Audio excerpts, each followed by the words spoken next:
Olá, muito bom dia. Meu nome é Demir Aguiar, eu sou advogado e pastor do Ministério Voz, o que clama no deserto. A mensagem de hoje tem o seguinte título: evolução ou restauração? O que ocorre com o homem? O homem ele evolui, ou seja, ele sai de um estágio inferior e evolui para um estágio superior até alcançar aí um estado de luz, através de processos reiterados de reencarnações, etc. tal. Ou o homem ele é restaurado, né? Ou seja, ele sai de um estado inferior e é restaurado a um estado de perfeição que originalmente ele teria sido criado. Ou seja, o homem ele evolui ou ele recupera o seu status quo ante, né, da queda, antes da queda. E é sobre isso que eu quero falar ao seu coração no dia de hoje. E como fundamento da palavra, eu quero deixar Jeremias, no capítulo 18, que fala o seguinte: a palavra do Senhor que veio a Jeremias dizendo: levanta-te e desce à casa do oleiro, e ali te farei ouvir as minhas palavras. E desci à casa do oleiro, e eis que ali ele fazia a sua obra sobre a roda. E o vaso que ele fazia de barro se quebrou na mão do oleiro, e ele voltou a fazê-lo outro vaso, conforme pareceu bem ao oleiro fazê-lo. Verso 5. Então veio a mim a palavra do Senhor, dizendo: não poderei eu fazer de vós como este oleiro fez, ó casa de Israel. Então o Senhor fala com Jeremias, e aqui no verso 1 fala assim: a palavra do Senhor que veio a Jeremias. Né?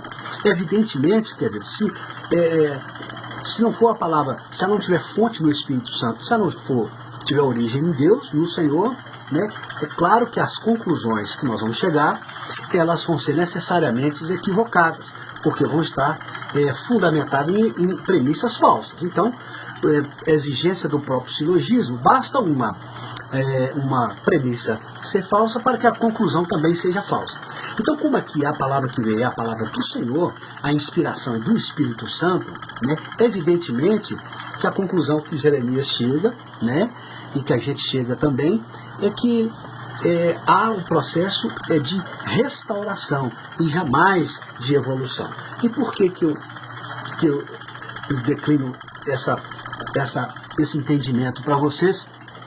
Porque aqui no texto a gente vê que o Senhor fala com Jeremias: olha, levanta-te dessa casa do oleiro, lá na olaria, porque ali eu vou fazer você ouvir as minhas palavras. É interessante, querido, que tem um filósofo que ele diz o seguinte, que Deus fala por palavras e por coisas. Então ali Deus estava falando com o profeta Jeremias, que ia falar com ele diretamente, né, através da palavra, como ele estava falando com ele, mas também ia falar através daquele processo de fabricação do vaso. E ali o oleiro ele estava trabalhando, né, com a sua roda na fabricação de vasos.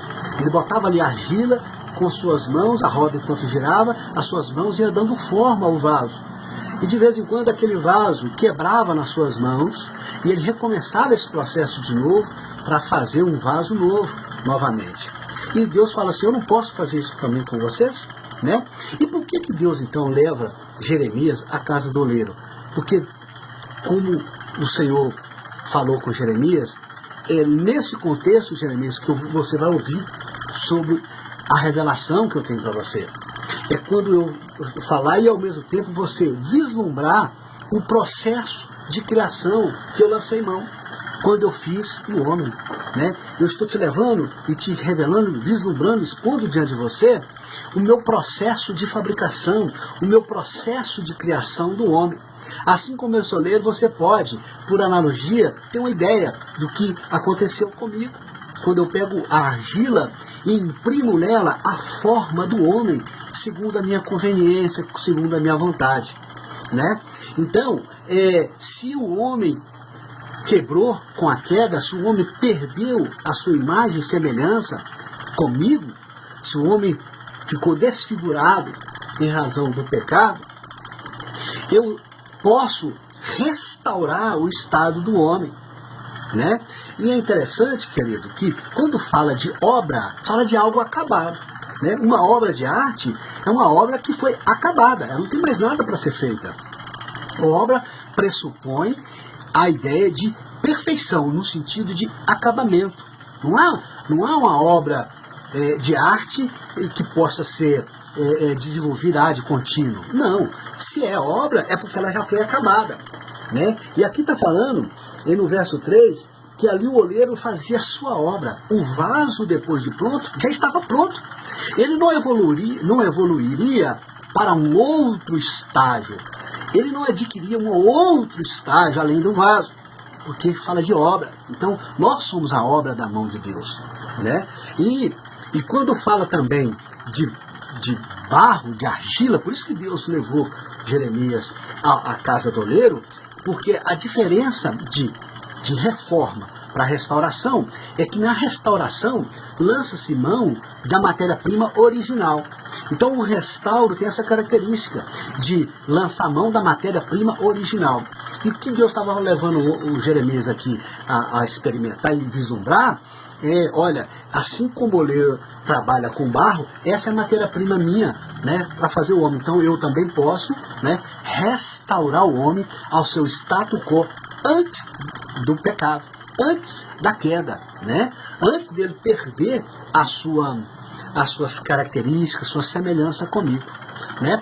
Então, queridos, uma outra pessoa que chegasse ali, né, levado por outro espírito que não fosse o próprio Deus, e visse, né, o oleiro trabalhando com argila, né, botando argila ali na roda, e aquela argila, no primeiro momento, sem forma, né, sem características, né, sem individualidade, e aquele oleiro, aos poucos, com a sua mão e com o movimento da roda, vai ali imprimindo a forma aquele vaso, e a pessoa e aqueles dois espectadores, né, assistindo, um levado por Deus, outro levado por outro espírito qualquer, né, e chega ali, então, eles veem aquele processo, né, de uma massa informe, no seu estágio informe, aos poucos sendo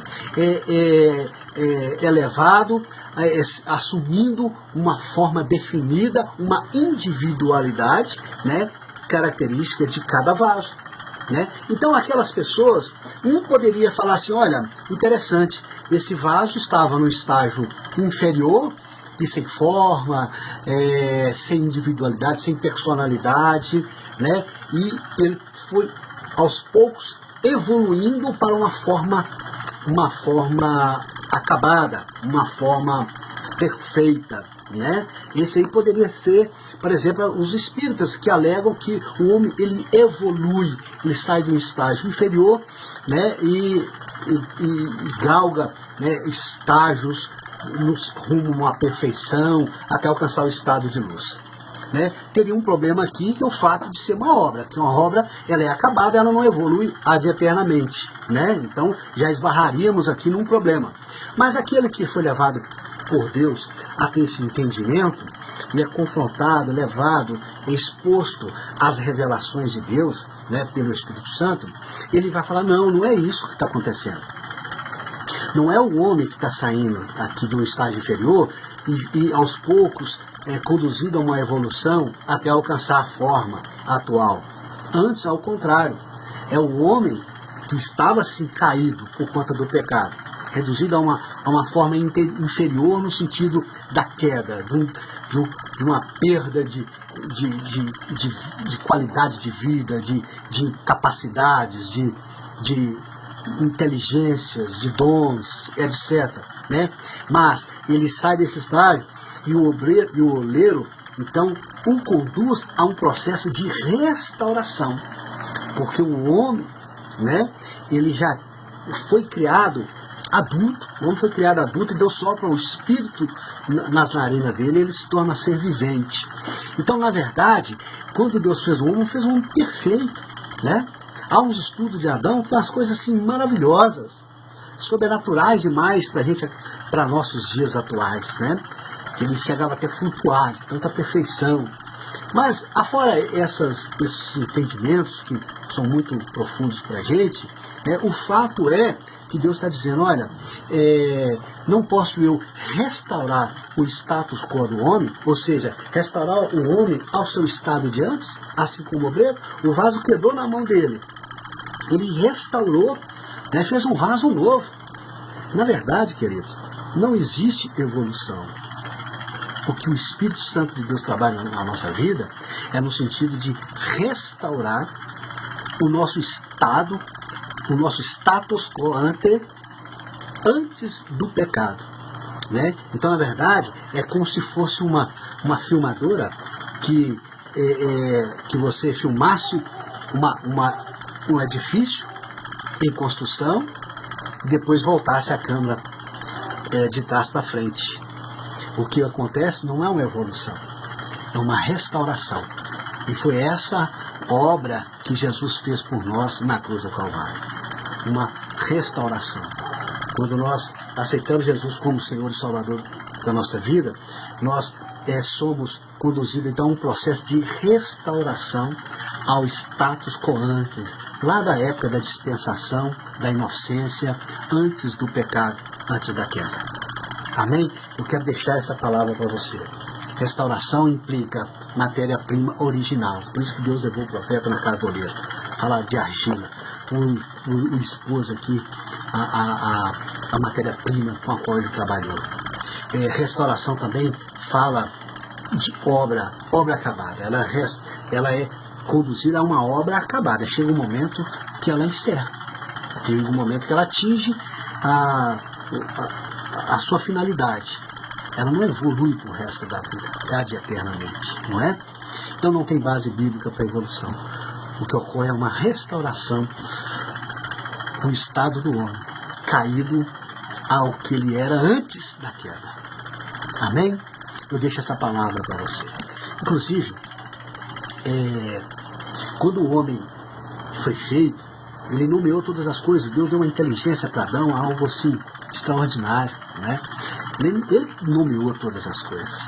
E os nomes não são aleatórios, não são nomes que você cria assim, porque é bonito, juntando palavras através de neologismos. Não. São nomes que descrevem precisamente a natureza do objeto ou do ser a que nomeia. Né? Então é um homem que conhecia profundamente biologia, geologia, conhecia tudo. Não é? E quando a gente então é restaurado, quando a gente estuda, quando a gente aprende as coisas, a impressão que a gente vai